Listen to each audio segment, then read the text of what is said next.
Hey everyone, welcome to the Time Wealthy Advantage. If you own or are involved in a small business, or maybe you're an entrepreneur, maybe you're a real estate investor, this show is for you. Welcome to the Time Wealthy Advantage.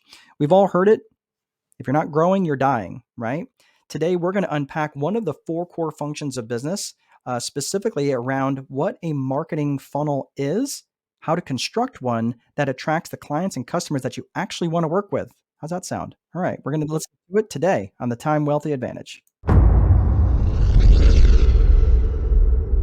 At this time, I'm going to ask you to fasten your seatbelts.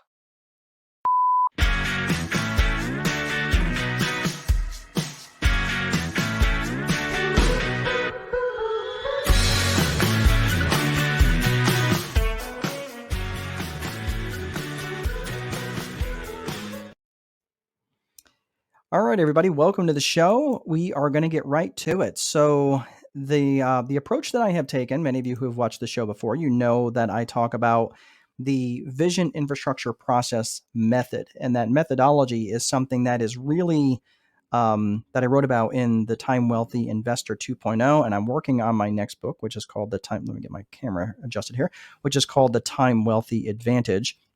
And that approach is, for the many of you who follow me know that I talk about the VIP method. That is the vision infrastructure process method.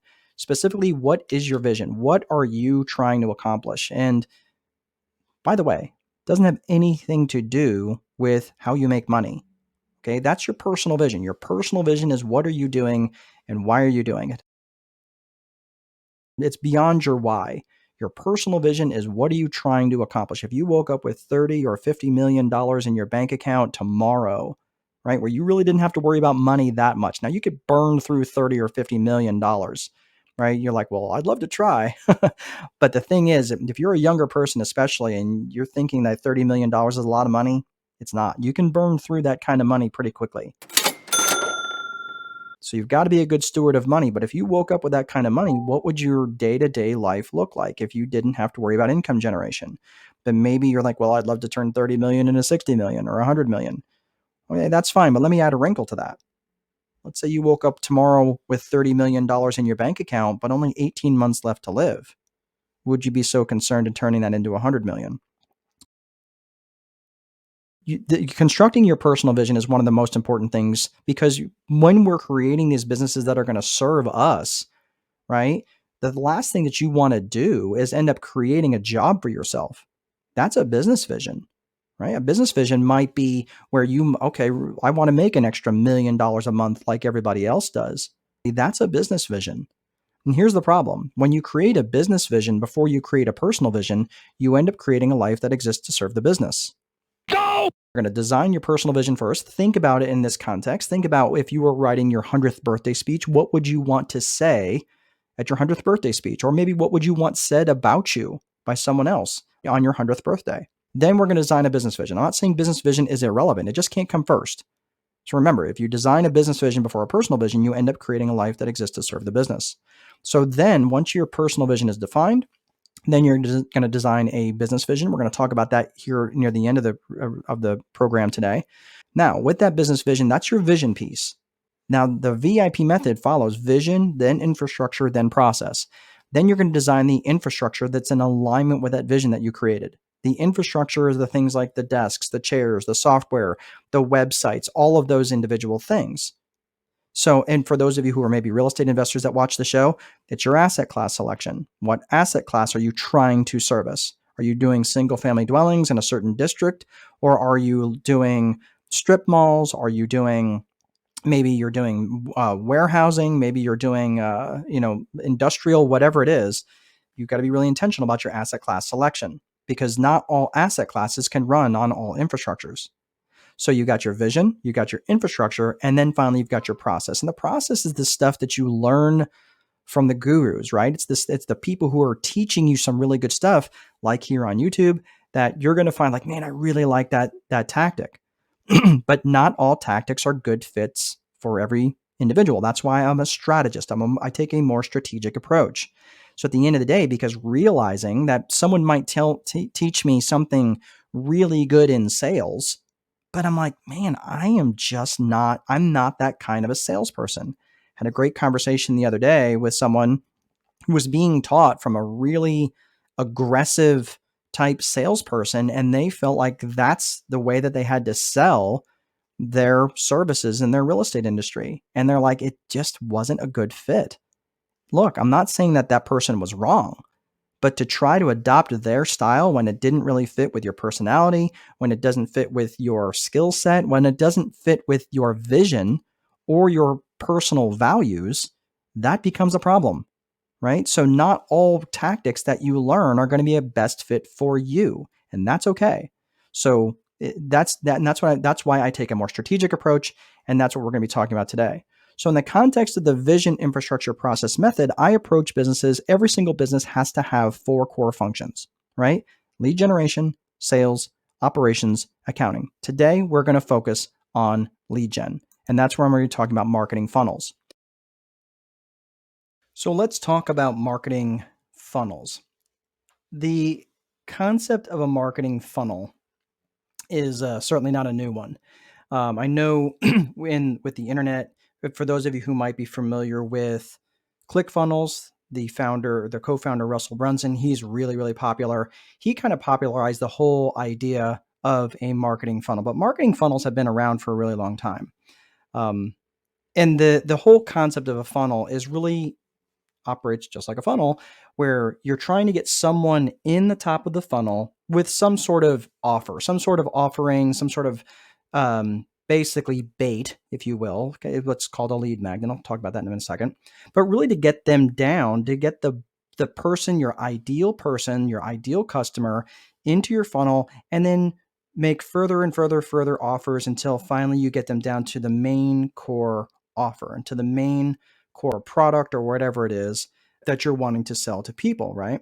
So let's look at this in the context of an actual funnel. And marketing funnels have been around for a really long time, by the way. So this might make a little bit more sense here in just a few minutes.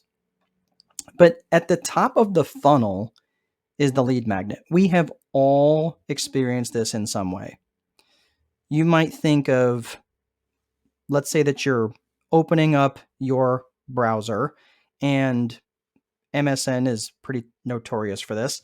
And you see down at the bottom a little article that says 7 ways cucumbers are going to kill you.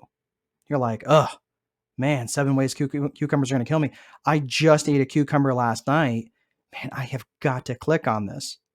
So you click on the article, and it gets into all sorts of information about cucumbers that you never knew anything about. There's like the Brazilian cucumber, and then there's the Guatemalan cucumber. I'm making this stuff up. But whatever it is, it gets into all the details about cucumbers. And then it starts to say about what is wrong with these types of cucumbers. And, and 98% of the cucumbers that are out there are these types of cucumbers. And if you eat these, you can die, for whatever reason, right? But if you take this pill, this will bypass any dangers of eating a bad cucumber, and now you don't have to worry about it. You see what they did? That lead magnet of that shocking headline, that pattern interrupt was like 7 ways cucumbers are going to kill you. That was the lead magnet. And then it brought you down. It gave you some information. It kind of entertained you a little bit. And then it got you down to the main offer, which was, the cucumber pill 2000 or whatever it is. That is how a funnel works. There's lots of different ways that this will happen. If you've ever signed up and wound up on someone's list, where maybe you were signing up for a free webinar with Grant Cardone. You entered in your email so you could get a free ebook or something along those lines. Those are all lead magnets. And again, eventually they're trying to get you down to different parts of different offers to get you eventually to the main offer. Maybe offer number 1 was say, hey, I'm going to get you a free ebook. And then of course, when you sign up for it, you're like, hey, for like $8, I'll actually give you the physical copy. And then you're like, okay. So then you enter in your credit card information. Of course, then you click next. And it's like, whoa. Don't click out yet. Your order's not done. For an extra $39, we'll get you this starter pack, whatever it is. That's in alignment with the lead magnet, which is in alignment with the original offer, which supplements that offer number one, and still is in alignment with the main offer. So the interesting thing about these funnels is that they're not new. Like, this has been around for a really long time, but it's really important for you to understand your avatar in order to be able to have that conversation with them. We're going to talk about avatar here at the end.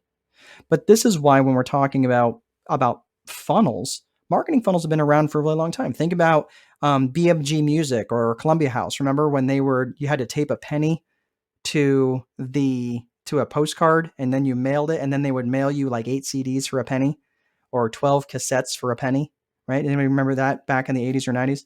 You'd be in their mailing list forever, it seemed. Well, the main thing that makes this a lot easier is it's natural when you're starting to think in terms of a marketing funnel, that when you're putting your lead generation together, it's natural to start thinking, well, what lead magnet would be important to to the people that I'm trying to attract? Well, here's the thing. Now, again, I know I'm kind of going about this backwards, because it's really important that you have to understand your client avatar. But once you understand your avatar, once you understand your ideal client, the client that you like working with the most, the ones that literally they bring in the most amount of money and they cause the least amount of headaches, the ones that you just enjoy working with. When you have really a clear understanding of who they are, that's when you're going to start with the main offer. Start working out the main offer first. Why is that? Because when you design the offer first, it's going to make it literally, I put 100 times easier. It's literally like a million times easier to have conversations with that person when you're putting that together in your ad copy, or in just even in your general conversations. Because when you really do understand your avatar really, really well, you're going to know where they shop. You're going to know when they get up in the morning and when they go to bed. You're going to know when is the best time to try to interrupt them, to try to do a pattern interrupt, or when it's just absolutely nope, this isn't going to happen. If you're trying to interrupt a new mom, I mean, trying to get them like first thing in the morning when the household is getting crazy, right? Or especially a mom that's a new mom and has other kids, and mornings are usually nuts. If you're going to try to interrupt them in the morning, you're not going to reach your avatar. But could you reach them in the middle of the night, or maybe between 10 and midnight, for example?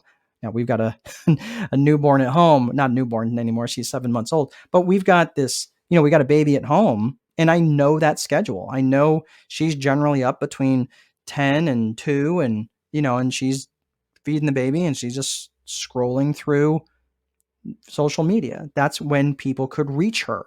That's when, if someone was going to market to her, that would be the best time to reach her if they were trying to reach a married mother of children and one who has a baby, an infant at home. Okay. So here's the thing. When you understand your avatar that well, when you know everything about them, are they married? Do they have children? What's their faith? That's important. What do they have date nights? Do they, all these different areas, which you might say, well, why is that relevant? Well, are they fashionable? Are they not fashionable? Do they care about these certain things? Do they read these types of books? The more you can understand about your avatar and what's important to them, it's going to be much easier for you to reach them. Think about it for just a second. Let's go back to the new mom of 3 children avatar. Are they going to have a lot of time to read? Right? Well, generally not, at least not my bride. She likes to read, but she has not read a book in a really long time because she's so busy. She's so busy with the family.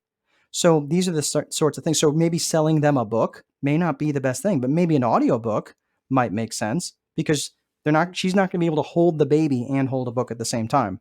I know, I've tried. At the end of the day, once you get your offer hammered out, all roads should lead to the bottom of the funnel. All roads should lead to your offer, right? So let's think about this for just a second. What are some things that you need to know before you design the offer? This is where I talk about business vision. Remember, in the earlier part of this video, we talked about you've got to have your vision clear. Personal vision first, business vision second. These aspects here, what I'm about to talk about in terms of business vision, when you get this really clear, this is going to help you massively in terms of your lead generation, because now you'll know exactly who you're trying to reach and why you're trying to reach them. So let's get to it. In terms of your core of your business vision, I look at 3 C's: your core purpose, your core values, and your client avatar. Core purpose, core values, and client avatar. Your core purpose is specifically, what business are you in? What's the purpose of the business? Think about that. Get really clear. For some of you, you might say, well, I'm in the real estate business. Okay, are you literally in every aspect of the real estate business? So you're in mortgages, you can do an appraisal for me, you can do inspections for me. No. I mean, if you're doing all of those things, you're so highly fragmented, you're probably not really good at any of them. And again, that was something that I struggled with when I was back in 2007. I was doing all these crazy things. I was day trading, I was trying to do forex, I was trying to fix and flip houses. I was in the rental business. I mean, it was craziness. I was doing none of it well. So when you really get clear about what it is, the core purpose of your business, what business are you in? I want you to be really specific to that, and think about this in the context of what business you're not in, right? Think about when you're looking at Starbucks. They are not in the business of selling soup, right? They sell beverages, right? Now, I suppose they could think of a way of putting caffeine into chicken noodle soup, which sounds disgusting, but they're not in that business and they don't care. So specifically, what business are you in, and be obnoxious about that business that you're in, like to the exclusion of not doing anything else. Next is core values. Your business is just an extension of you. If you're not clear on your values, your personal values, you're not going to be able to be clear on your business values. And generally, our values are not, they definitely become more clear once they're challenged. So if someone said to you and say, hey, I want you to do something unethical in order to make money, and you're like, I don't feel right about this. It's generally, our values become much more clear once they become challenged. So from that perspective of core values, think about it in this way. How would the world be worse off if you were no longer in business? Think of it in that aspect. Finally is your client avatar. And we talked about that already a few different times. But the client avatar, specifically, who do you want to work with? Who is it you're trying to attract? Who is this business for? When you're starting to think of the core purpose in terms of what business are you in, and in terms of the core values, in terms of what do you value specifically as a human, and why would the world be worse off if you were no longer doing that business, there's probably an avatar that would benefit from those other two C's, the core purpose and the core values. So start to get really, really specific. Give them a name. Print off a photo of who your ideal avatar is. For me, it was this couple, this metaphorical couple, Jim and Sarah. Ironically enough, I ended up working with a Jim and Sarah that were really close to my avatar. It was kind of funny.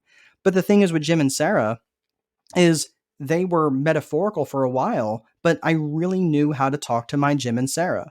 Give them a name. Where do they shop? How would you reach them? And really get clear. And more than likely, you're probably a member of your client avatar group.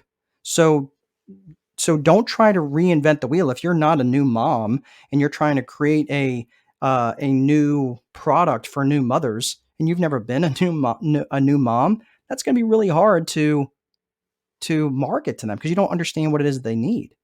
Okay, so from the perspective of the core purpose, core values, and client avatar, that will help define and get you really clear on a business vision.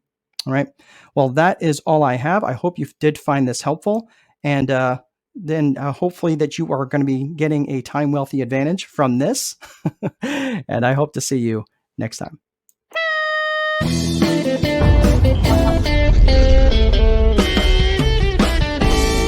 On behalf of the flight crew, thank you for flying with us and have a pleasant day.